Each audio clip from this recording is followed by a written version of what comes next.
고등학교 진로선택 고전과 윤리 핵심 개념 알아보기. 이번 시간에는 정약용의 생애와 목민심서의 집필 배경에 대해서 함께 알아보겠습니다. 앞에 나와 있는 사진을 먼저 볼게요. 이 사진은 조선시대의 문신이었던 박수량의 백비입니다. 백비라는 것은 아무것도 새겨지지 않은 묘비라는 뜻인데요. 지금 아무것도 새겨지지 않은 묘비가 하나 보이죠? 전남 장성군에 가면 볼 수 있습니다. 박수량은요, 조선시대, 즉 지금의 장관급인 한성판윤 그리고 호조판서 등을 역임하고 청백리로 선정이 된 사람입니다. 청백리가 무엇일까요? 청백리는 깨끗한 공직자를 지칭하는 말로써 조선시대에는 국가에서 선발되었습니다. 그중 한 명이었던 박수량 선생은 세상을 떠나면서 묘도 크게 쓰지 말고 비석도 세우지 말아라 라는 유언을 했다고 해요. 이를 들은 명종 임금이 크게 감동해서 서해에서 이러한 빗돌을 구하고 하사하면서 박수량의 청백을 알면서 빗돌에다 새삼스럽게 그의 청백했던 생활상을 쓴다는 것은 오히려 그의 청렴함을 잘못 알리는 결과가 될지도 모르니 비문 없이 그대로 세우라 라고 명령하였다고 해요. 죽어서도 청렴을 실천하고자 했던 박수량 선생이 존경스럽기도 하지만 이러한 신하의 훌륭함을 기리기 위해서 백비의 발상으로 화답했던 명종 임금도 멋들어집니다.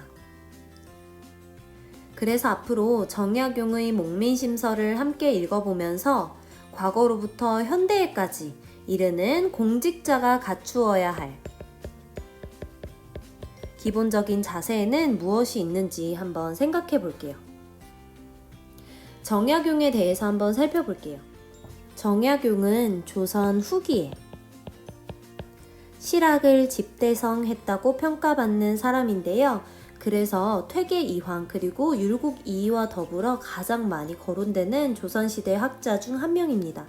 이 정약용의 호는 다산이에요. 1762년부터 1836년까지 살았는데요. 정약용은 22세에 초시에 합격하고 28세에 대과에 합격해서 관직에 나아갔습니다. 정약용은 정조의 총애를 받으면서 여러 직책을 맡아서 탁월한 역량을 발휘하였는데요. 그의 역량은 학문적인 측면뿐만 아니라 실무적인 측면에서도 두드러졌습니다. 가장 대표적인 사례가 오른쪽 그림에 나와 있는 수원화성의 거중기, 수원화성을 쌓기 위해서 만들었던 거중기가 있었고요. 또 왼쪽 그림에 나와 있는 암행어사 직을 맡았던 것이 가장 두드러지는 사례입니다. 하지만 1800년에 정조가 승하하고 나서 당쟁이 심화되었어요. 이때 정약용 역시 청년 시절에 천주교 서적을 읽었다는 이유로 18년간 유배 생활을 하게 됩니다. 이때가 바로 1800년 신유박해 때예요. 유배지였던 강진의 이곳 저곳을 머물다가 마침내 다산 초당이라는 곳에 도착을 하게 됩니다. 18년 동안에 많은 양의 독서와 글쓰기를 통해서 정약용은 자신의 학문을 완성해 갔는데요. 방대한 분량의 여유당 전서를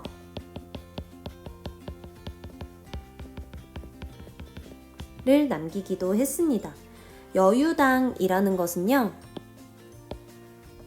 정약용의 호이자 그의 삶의 자세를 보여주는 용어입니다. 여와 유는 본래 노자의 도덕경 제15장에 수록된 단어들로 조심하고 또 두려워하는 모습을 묘사한 것입니다. 즉 정약용은 이 단어들을 엮어 호로 삼고 스스로 자신의 처신을 경계했던 것 같아요.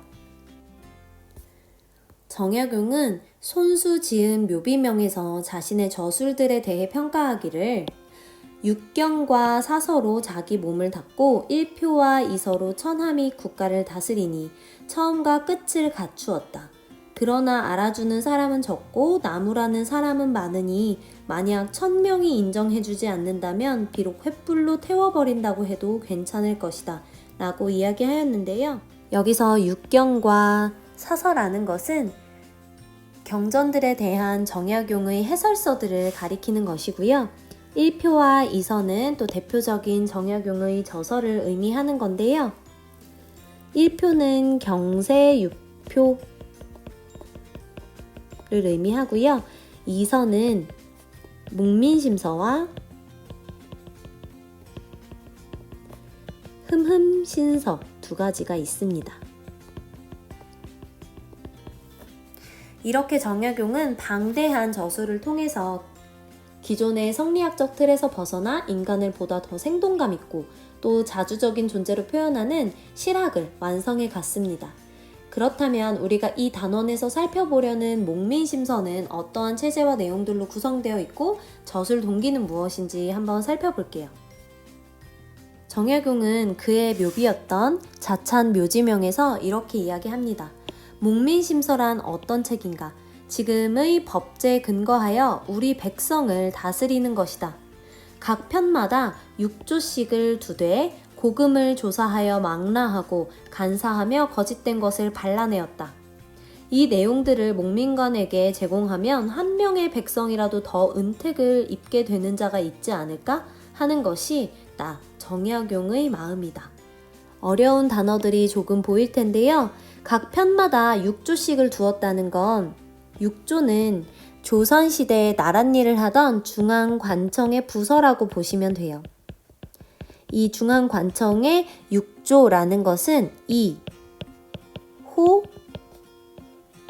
예, 병, 형, 공 이렇게 6가지가 있고요.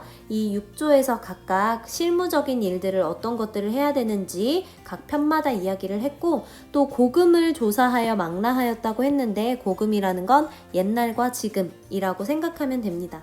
옛날과 지금을 다 조사해서 망라하고 또 간사하거나 거짓된 것들 그런 내용들은 다 뺐다고 보시면 돼요.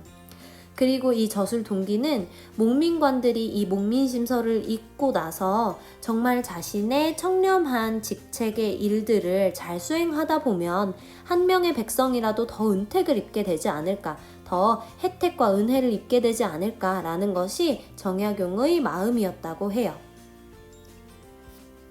목민심서의 구성은 다음과 같은데요. 맨 처음과 끝에 나와 있듯이 부임과 해관, 즉 관직에 처음 부임이 됐을 때부터 해직이 될 때까지, 해관이 될 때까지의 모든 과정에서 공직자가 갖추어야 할 마음가짐과 행실들에 대해서 집필을 하고 있습니다. 먼저 율기, 봉공, 애미는 삼기라고 부르는데요. 율기란 자기 단속이나 청렴, 집안 단속 등 자신을 잘 단속하는 일들을 이야기하고요. 봉공은 예의 있는 교제, 공물 바치기, 교화 펼침 등 공적인 일들에 바치는 마음가짐을 의미합니다. 그리고 애미는 노인 봉양이나 아이 돌봄, 가난한 자 규제처럼 사회의 약자들이었던 백성들을 사랑하는 마음을 담고 있는 내용이에요. 이 3기는 즉 목민관이 유념해야 할 규율이나 윤리적인 방향이 수록되어 있습니다. 공직자의 처음 부임을 하였을 때 가져야 할 공직자의 마음가짐, 가치관이라고 보시면 됩니다. 다음으로는 이전, 호전, 예전, 병전, 형전, 공전이 있는데요. 아까 살펴봤던 6조에서 구체적인 실무들에 대해서 설명하는 내용이고 이를 육전이라고 부릅니다. 그리고 진황은 아까 살펴봤던 애민, 어려운 사람이나 가난한 사람들을 돕고 그리고 세금이나 복지 정책 등에 대해서 구체적으로 정책을 세우는 내용들, 구휼에 대한 내용들이 나와 있습니다. 이러한 목민심서를 집필한 정약용의 마음가짐을 한번 보겠습니다. 목민심서의 집필 배경에는요, 정약용이 백성에 대해서 엄청나게 사랑을 하고 관심을 가졌던 마음이 들어가 있습니다. 학문에는 반드시 실천에 뒤따라야 한다는 그의 신념도 반영이 되어 있고요.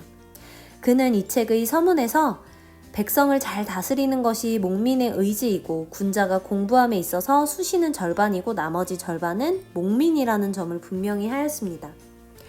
따라서 목민관들이 사리사욕을 채우는데 급급해서 본공, 즉 공적인 부분들을 더 챙기고 백성들이 처한 상황이 매우 공공함을 알아야 한다는 점을 가장 날카롭게 지적하였습니다. 다만 정약용이 18년간 유배 생활을 하면서 목민심서를 적었기 때문에 직접 목민은 할 수 없고 마음을 담은 책이라고 해서 목민 뒤에 심서라는 말이 붙는 것입니다. 우리는 이 단원에서 아까 3기로 분류되었던 율기, 본공, 애민에 대해서 알아볼 예정입니다. 다음 시간에는 본격적으로 목민심서의 내용을 함께 읽어보도록 하겠습니다. 그러면 오늘도 수고하셨습니다.